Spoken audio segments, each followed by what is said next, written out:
आज मो गोटे खुशी कथा कारण आज पाखापाखि 3 वर्ष भितर फेब्रुआरी 12 आरंभ करी बापा स्वप्न और माँ स्वप्न को नहीं 1 टंकिया क्लिनिक आरंभ करी परवर्ती समय 1 टंकिया मेडिसिन व्यवस्था और 1 टंकार मोर आंबुलांस मो कार को व्यवहार करती रोगी मान नेवा आने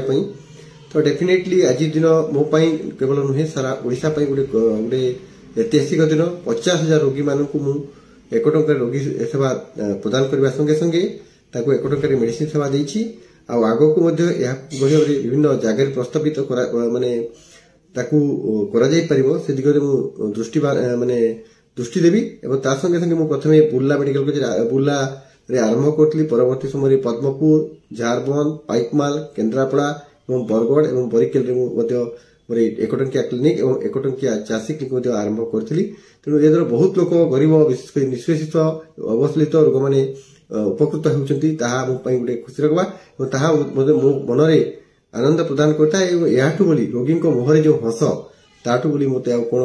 अधिकार दरकार तेणु मो पई या गुटे गुटे गर्वर कथा एवं मो पई खुशी कथा मोर ना अर्चित साहू आ मोर मैडम सुशीला साहू पेशेंट आ ए टंकिया डॉक्टर 3 वर्ष ला करूछन आ ताकर अनेक जगह रे भी सेवा कर पदमपुर अंचल रे भी ताकर सेवा चली है आज मोर 50,000 नंबर मोर नंबर लगला इसलिए मुझे खुशी है ताकर अनेक आम पेसेंट इन उपस्थित थिलु भी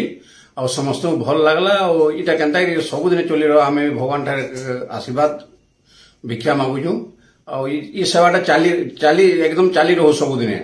बोली जातक विचार वास्तु विचार माटी परीक्षा पई संपर्क करंतु साधक नागानंद को 9439159052।